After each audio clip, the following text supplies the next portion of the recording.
What's up, guys? Welcome back to the Creativ Rise podcast. We're so glad you're here talking about pitching today, doing a full Q&A of like the top 10 questions we get that surrounding around pitching and kind of how to just get better at pitching, land deals, land more new clients, maybe new industries, new spaces you want to be in. We're really excited to jump into that. Yeah, it's going to be great. First things first, we always give you an update on the 6-week mastermind and some of the wins that some of our people have been getting. Yeah, we're coming out of week 5 right now of 6, and the momentum's just carried strong. The wins are strong. This has been a great mastermind. This has been They're phenomenal. An incredible group. It's been so awesome to watch. Amazing. I feel like we say that every single time, but it truly is so cool. So some of the wins from week 5. Lexi finished redesigning her site and is now ranking on the first page of Google for a bunch of her ideal local wedding venues. So like if anybody, potential clients, search wedding venues in her area, she pops up on the first page, which is she's super cool. Stoked about that. She's really excited. That is a huge win. And then Sarah got hit up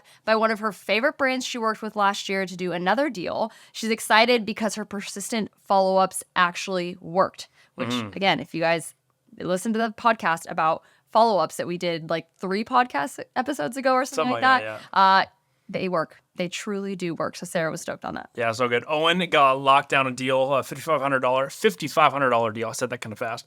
For a backcountry camping shoot with a very interesting product, a very interesting backcountry product. Tell them that it's like a portable device for pooping in the backcountry. So he's looking for a model. Stoked if you know anybody that wants to be a part of that shoot and you maybe want to model that, let him know. Hit him up at Native Release online. Oh my gosh. But Owen locked down that deal. Jule just flew to Thailand, which she's so excited about. She's from Germany. She just flew all the way to Thailand to shoot in Creative Direct for a clothing brand that she is over the moon about. Well earned, well deserved. So and then cool. Devin just secured a new space for his business, a new studio space. So the wins are happening, guys. It's a fun week. Week 5 has been awesome. And coming out of week 4 and week 5, week 4 was all about marketing. Week 5 was all about scaling your money, your time, your pitches, scaling everything that is going to help you actually add scale to your business. We get a lot of questions about pitching. Yes. Now, there's a lot of feedback and there's a lot of resource inside of the Mastermind library in the community around pitching, around the topic of pitching. We've built a bunch of modules on it, given actually templates on how to do it properly. But there's still so many questions with it because it's such a, I don't want to say like gray thing, but there's a lot of different ways to do it. And different people have different styles of doing it. The same way different people have different styles of communication in person too when you talk. Some people might talk with more energy. Some people talk slower, right? So there's always going to be different styles to do something. So a lot of questions come up and we thought we'd cover some on the podcast today to help you better your pitching and ideally scale up your pitching so you can scale up your money, scale up your revenue. So. Yeah, 'cause I don't know if you're anything like me, but pitching, it's not really the fear of pitching or even the fear of getting rejected that stops me. It's usually not knowing exactly what the next step is or not knowing what the plan is of how to pitch properly, how to do it. And I really believe that if you know what to do, you can overcome any fear of like rejection or whatever when it comes to pitching. Like cold pitching becomes a lot less scary when you know what to do and you feel confident in that process, which is why we want to bring up these questions because That's everything, right? That's everything. Like, straight up, dead honest, I have a case study video that I'm building right now for a client of ours that we worked with that's going to go up on ineedbrandtherapy.com, and I haven't done it. It's been like 5 days of me working on it, and it's a pretty big case study, but honestly, it's been difficult because I haven't always been, and right now especially, I'm not super clear on like how I want to tie it all together and my next step for doing that. So I'm kind of at a halt. The same thing you just talked about with pitching. If you're unclear of your next step, it's not because you don't want to do it. It's not because I don't want to do the case study thing. It's just I'm at a little bit of a halt. So I need to get some clarity. That's actually my plan for this afternoon. I need to get some clarity on exactly what I want the end product to look like so that I can actually build some actionable steps to finish it. Yeah. Joey and I have pitched so many times. We have done so many pitches in the last however many years we've been in business, like 10, combined. It's 10 for me, yeah. Yeah, so we have learned a lot. And so we're excited to kind of get some of these regular questions that people ask and give you some answers. So you ready to dive into it? Let's do it. All right, first question. Should I focus on volume, aka should I focus on pitching a ton of people, but it's not as customized? Or should I focus on doing really customized pitches that take a long time, but that means I'm pitching less people? So should I focus on volume or should I focus on custom? Yeah. So the answer to this is really simple. You should always focus on volume. Pitching is a volume game. So if you can do customization at scale where you have a lot of volume, meaning you're able to send out 15 pitches a day or 30 or 40 pitches a week, if you can do that volume while also making them customized because you're working 8 to 12 hours a day on that, awesome. If you cannot keep up with that though, you need to scale down the customization of your pitches, because what a lot of people do is they put so much effort into one pitch and they send it out and then they wait and go, nothing's happened. And it's just a volume game, guys. Yeah. We always say at Creativ Rise that you will probably pitch 10 brands. You will hear back from 2 or 3 of them, and you might close 1 out of every 10. That is just the game. That's the name of the game when it comes to pitching. Now, this goes a little bit differently depending on how warm the client is. If Yes. this is a client you've worked with before, obviously make it a very customized pitch. If it's a client that you have some type of warm connection to, make it a customized pitch. But if you're just doing cold outreach, trying to get your name in the hat for, campaigns at all these different brands or different venues or whatever you're trying to do, whatever you're pitching for, the name of the game is volume, and then the name of the game is also follow-ups in volume. So that is a big thing that I've learned over the last decade of pitching brands as a photographer and filmmaker, and that's it. Volume's king. I would say either pendulum side when it comes to cold pitching is probably not ideal. Like if you're like, okay, volume, great. I'm just going to copy and paste a really lame, hi, I want to work with you, period. Here's my email. Please reach out. If you send that to 1 million people, you're probably not going to get any deals, or you might get some interest maybe if they really dig around and see your work. But I think combining the two, in my opinion, the middle ground is the sweet spot. I love doing hey, make a list of 20 brands in the same industry and let's create a semi-custom pitch to that industry. And then I can adjust it with names, and I can adjust it with maybe an idea or something specific about their company and maybe the first paragraph, and then send that out if you feel oh, I really want to go for volume. So have a customization aspect inside of your volume would be my super smart. idea. All right, question number 2. In your opinion, Christy, when pitching, what is the least effective way to pitch? What's the worst way to do it? I think I just said it. If you're DMing people going, hey, brand, hi, I'm Christy, and I'm a commercial photographer, and I would really like to take photos of your product. Please message me back. In my opinion, let me know. Let me know. Let me know is the worst sentence you could ever send into a pitch. I just want to say, eliminate let me know out of your vocabulary. Why? Because that completely leaves the ball in their court. In my opinion, when you're pitching, you're in the driver's seat. You are the one in the driver's seat, in my opinion, the entire time if you do it right, which means you should always be saying, this is a future question that I wrote down that we were going to get to, but good call to actions. Let me know is a very mysterious, there's no actual call to action. It's just a get back to me when you can. It's great, let's hang out soon. Yeah. No one's ever hanging out. It doesn't soon, elicit right? a response, no, right? It elicits versus no saying response. hey, looking forward to hearing from you. Yes. That's oh, this person's actually waiting to hear back from me. I should yes. probably or maybe reach back. Can you hop on a call at this time on this date? That's way better. Totally. So I would say if your pitch is all about you and it's all about what you want to do for the company, that doesn't sell well, right? You want to make it about the company, about the problems that they have, about the things they desire. So if you can make it about that, then you don't make it about yourself, and all of a sudden it's a way more interesting pitch. What would you say is least effective? That's pitching? it, right there. I think we move on to number 3. Oh, wow. Yeah, you nailed it. Great. Yeah. Okay, do I just sell them my skill set, or should I pitch something specific? So when people ask this, they're kind of okay, should I just tell them I'm a photographer, that I do stuff like that, and maybe they tell me what they need? Or should I pitch something specific to a company? What do I do? Yeah. So when you pitch your skill set, you better be so much better than every single person in the world at that specific thing. If you are, then you can pitch your skill set. But the reality is, I'm not that much better than most people. You're not that much better than most people. In fact, we might be worse than a lot of people we're competing with to get a job. Therefore, why would we pitch our skill set? You have to pitch something tangible, something they can actually see and visualize, giving them value. Therefore, it is an idea. It's something specific, right? So don't just pitch your skill set, because they assume if they're going to be working with someone professional, if you're a professional photographer, professional filmmaker, professional creator, everyone's got a minimum, standard of skill.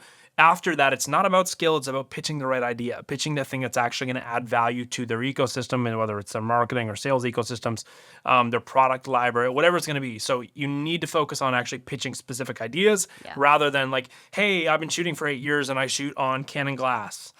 That's not good. So pitch an idea. Do not just pitch your skill set. Yeah, that's good. So That's great. question number 4. Wait, 1, 2, 3, 4. That was 4. Question number 5.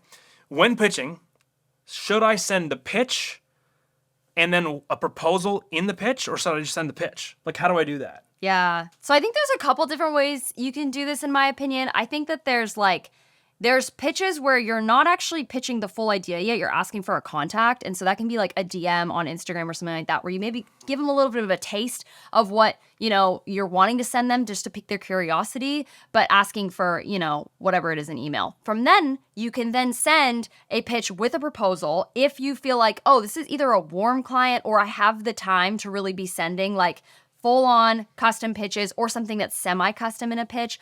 I like to include that if I feel like, you know what, I've got the time, let's do this.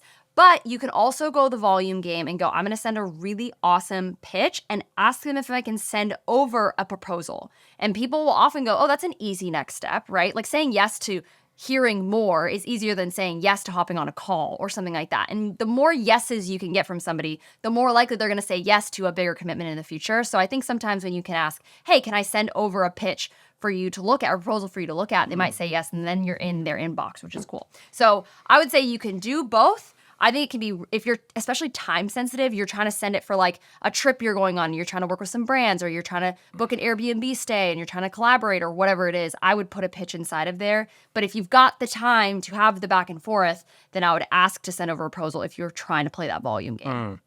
And quickly, the difference between a pitch and a proposal, a Okay, pitch is yeah. the method of how you actually get in touch with somebody to present ideas, and a proposal is the actual structure that holds your ideas. Here's the ideas, here's the concepts, here's the price, here's the timeline, here's all that stuff. So a pitch is anything. It could be a DM, it could be an email, it could be a cold call, it could be you showing up in person at their business or their restaurant or whatever.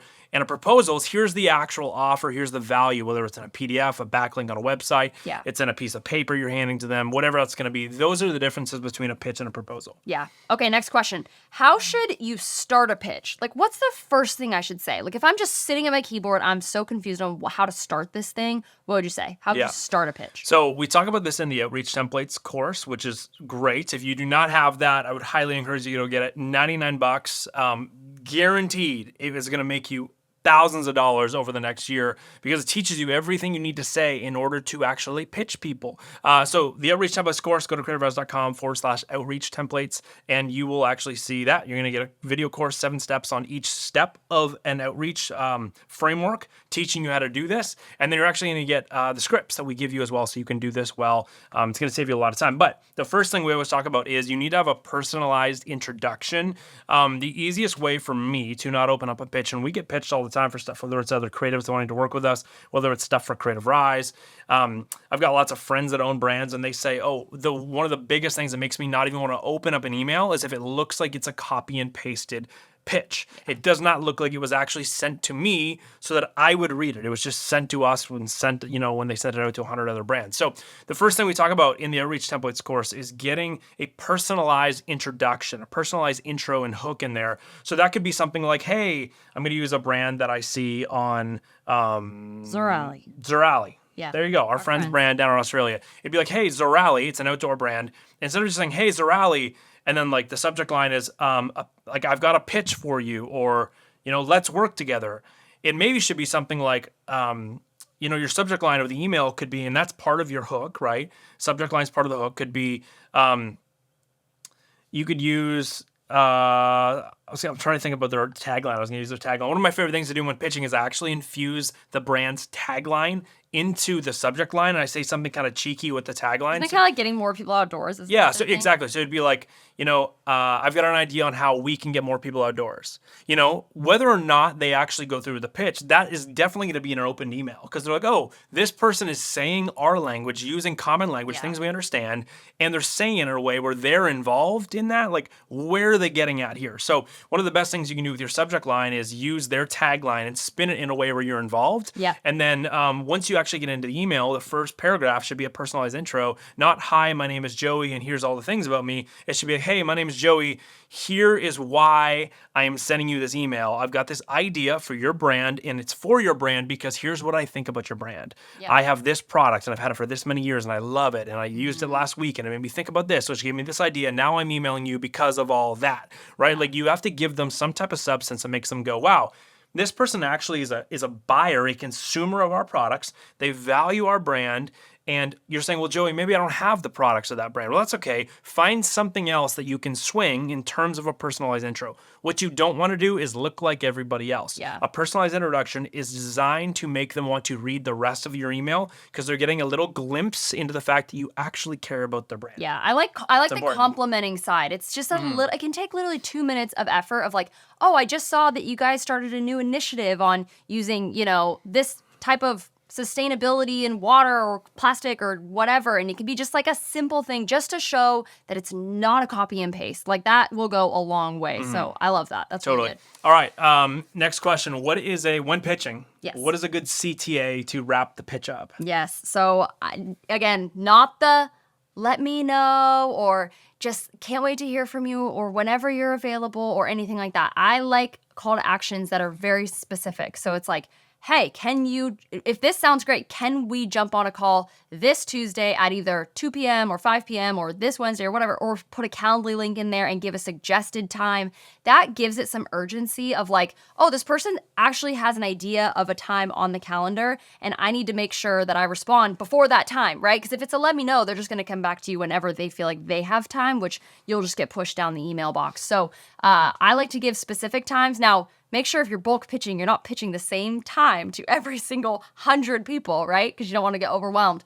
But if you can do some sort of Calendly link or if you can do a couple specific times or different days that you are available, that's how I like to do it, is that good call to action. Or if it's a call to action of like, can I send you a proposal? I can get that to you, today, whatever it is. Something that has like a timeline on it, I feel like tends to work better. Yeah, totally. Yeah. People don't respond to things that don't seem to have any type of urgency to it, right? Or any type of timeline. So it's important, as Christy said, you got to have some type of like that in there. And then the other thing I would say, your CTA should also be followed up with talking about how you're going to reach out to them. Yes. So if you're sending an email on Tuesday, what I would love to do is say, hey, and if I don't hear from you by Friday, don't worry, I'll follow up with you again on Friday. Yeah. So you're telling them, hey, I'm going to stay on top of you. Yeah. And you're also letting them know, like, there's a reason to email me back, because if you don't, I'm going to keep emailing you, right? And not in a weird way, but in like hey, I'm going to keep trying to create this connection with you guys. So when someone says, hey, if you don't respond to me, I'm going to follow up, it makes people go, wow, why don't I just respond real quick, right? Yeah. So, that's the answer to that. Okay, next question. How do I pitch and not just get we'll send you some free product? AKA, I don't want to be an influencer. So how do you how does someone pitch and not look like an influencer when they're really trying to maybe like shoot a campaign for them on the back end of their business? They're not the ones just trying to do a collaboration. They're actually trying to work with the brand behind the scenes. Yeah, so this is a tough question because this is a tough answer to this question because the reality is, if I owned a brand, I would be looking for creators that are both influencers and creators. They can create the media and then they can also publish media. They can also help me get attention, get eyes on that media. Why would you not be looking for that if you're a brand? Why would you want to work with a creative who shoots the same level, same skill set? They can really only get you the same style of content as some type of influencer, yet they have no reach. Of course you'd want to work with someone that has more value, right? That's why influencers are everyone's like, hey, thanks for pitching us. Go to this brand.com/influencer and fill out our form there. And then creators are sitting there going, I'm not an influencer. No, why do they keep sending me to these forms? Or I don't want to be treated like an influencer. The reality is influencers are of value because they can handle more than one problem. They can create the media and then they can help you distribute the media. So I say that to say, the more you can become like an influencer in a way where you're actually driving value is good. Yeah. Now, if you're not like that though, and you have no desire to try and build an audience, try and prove that you can get attention online, which is why a brand's going to hire you in the first place, then you need to be providing a ton of value outside of what an influencer would typically do.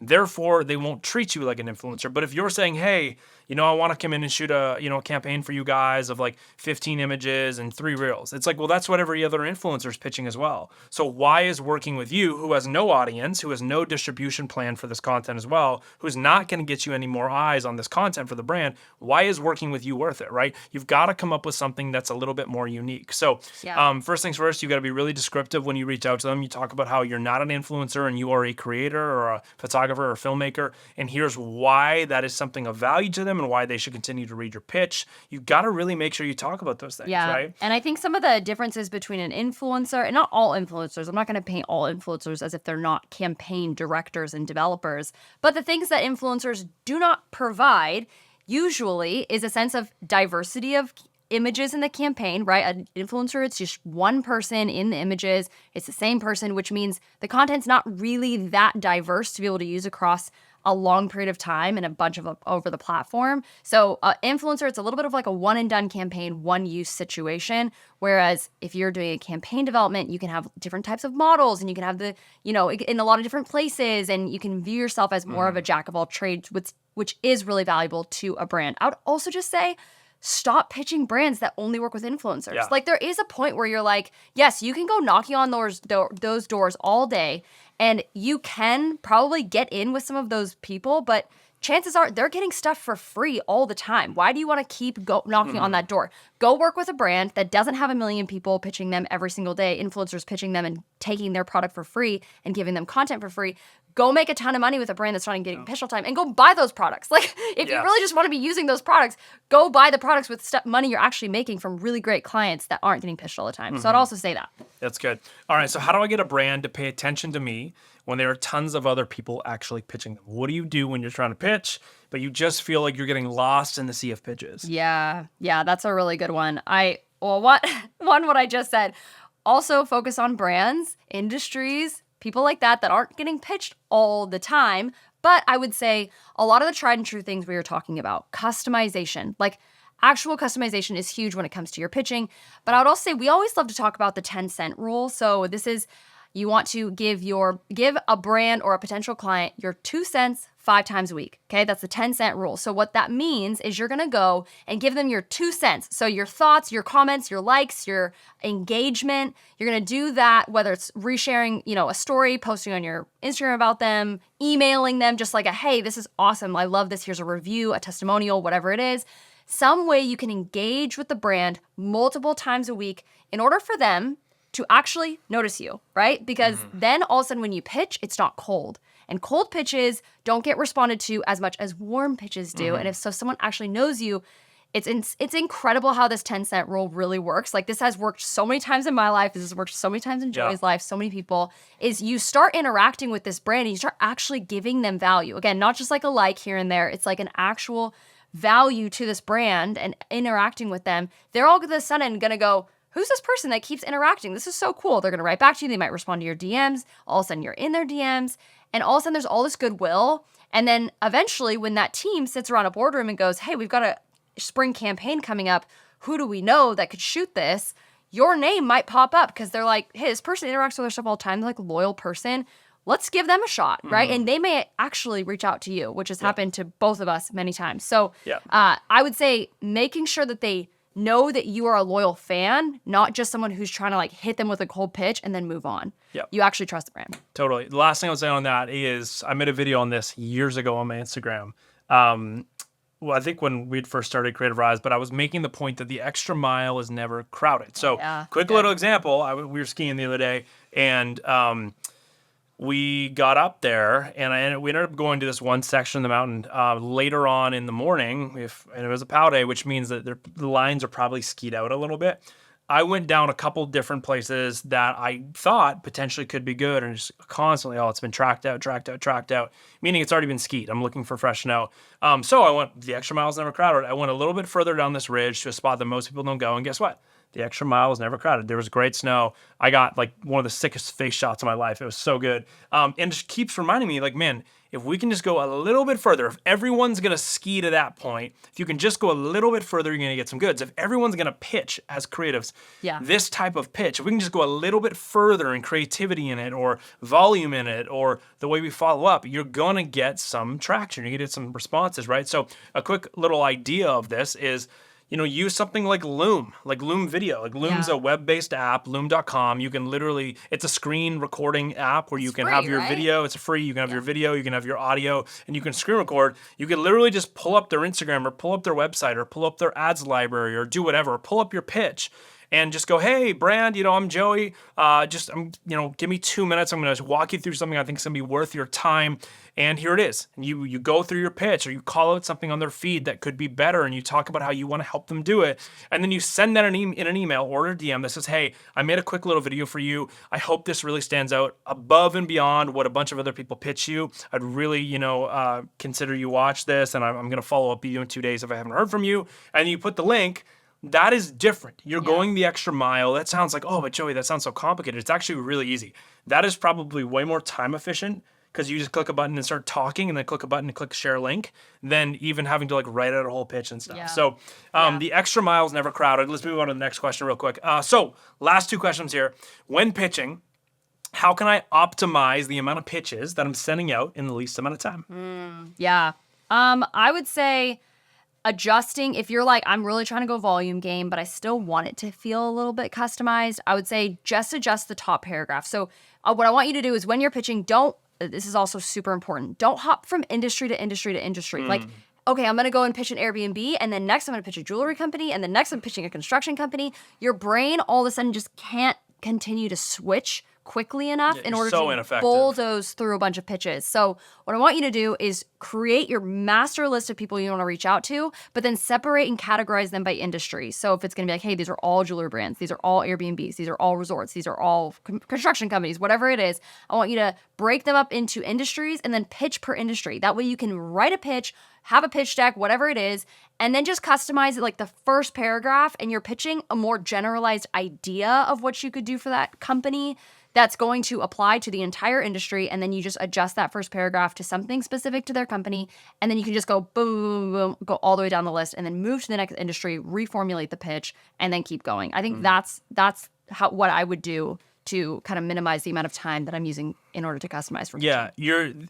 The only way to optimize anything, specifically around pitches, is you just have to decrease the amount of decisions you have to make, right? So if you can just pick an industry, formulate a pitch where they all kind of have the same problem, and then like you said, you can just switch out minor things. It still feels like a customized pitch because you built it specifically for that industry and specifically to the problems they have. So very important, great answer. Yes. Last question. Should I follow up on my cold pitches? I'm going to look straight down the barrel of the camera here. Like genuinely 70 to 80% of deals, not just in our businesses, but in the hundreds of creatives that we've coached, come from follow-ups, guys. If you are not following up, you are leaving potentially 70% of the revenue you could have this year on the table. Yeah. So please follow up. If I owned a brand and you were pitching me, I might not just respond simply to see if you actually care. Have you ever had someone pitch you on anything? This is classic in the DMs. I get pitched all the time in the DMs. People will be like, I've really been following what you've been doing. I really, really like your content. I really, and I know it's just mass DM pitch production stuff. But they'll say to me like, I'm so excited to follow along your journey and I really want to work with you. And I'll just not open it and I'll go watch. Guaranteed this person never reaches out to me again because they're not actually truthful about any things they're saying. They don't actually know me. They don't actually want to work with me. They just want my money, right? So I won't respond simply to test them to see if they're ever going to reach back out. Yep. When the very small 1% that do reach back out, I still, for the most part, don't ever give them time of day because it's probably nothing that I need. But it makes me go, oh, respect. They actually do care enough about my account where they are putting me on a list to follow up with people. And even though they still just want my business, I can respect that, right? Yeah, so definitely. People might be testing you when you pitch and don't hear back just to see if you actually care about them and you're not just sending them mass pitches. So Yeah. Always follow up, guys. We got a ton of episodes actually on how to follow up. So We just did one like 3 episodes yeah, ago. a couple episodes. There's one on follow up, so make sure you go listen to that. And then we have other ones too. So just keep scrolling back to the podcast, you'll find them. But you've got to be following up. And please, real quick, please follow up. How to follow up, at least what I like to do is first follow up is more of like a, hey, I'm bumping this to the top of the email again. I know you're super busy. It's more of just like a quick like, hey, look below. If they don't respond to that, pitch a new idea. Get something new, fresh in the inbox because they probably just didn't like your first pitch or they didn't see it. And this is going to, again, not just be like, look again, look again, look again. That's annoying. Pitch a new idea, create some interest. Totally. Guys, this has been a great episode. That is 10 questions, 10 of the top questions that we get around pitching. I hope that was so helpful for you. If it was, please click the little share button right now. Take a screenshot of this, post this on your Instagram story, put the link to the podcast, invite your friends, your creative friends to listen to the show so that we can also help them today with their pitching, and tag us. We'd love if you would tag us so that we can actually see that you posted it. We can connect with you, get to know people that are listening to the show. We can say thank you. We can repost you. And yeah, share this episode around. Thank you for being here. If you love this episode, go leave us a 5-star rating and written review on Apple Podcasts. That really helps the show grow. We would love if you would do that. And if this was great and you love this style of just like back and forth Q&A on like hot topic questions, let us know what another topic, if it's not pitching, let us know what another topic could be that you would like us to do a podcast on. We would love to do it if it's in our wheelhouse.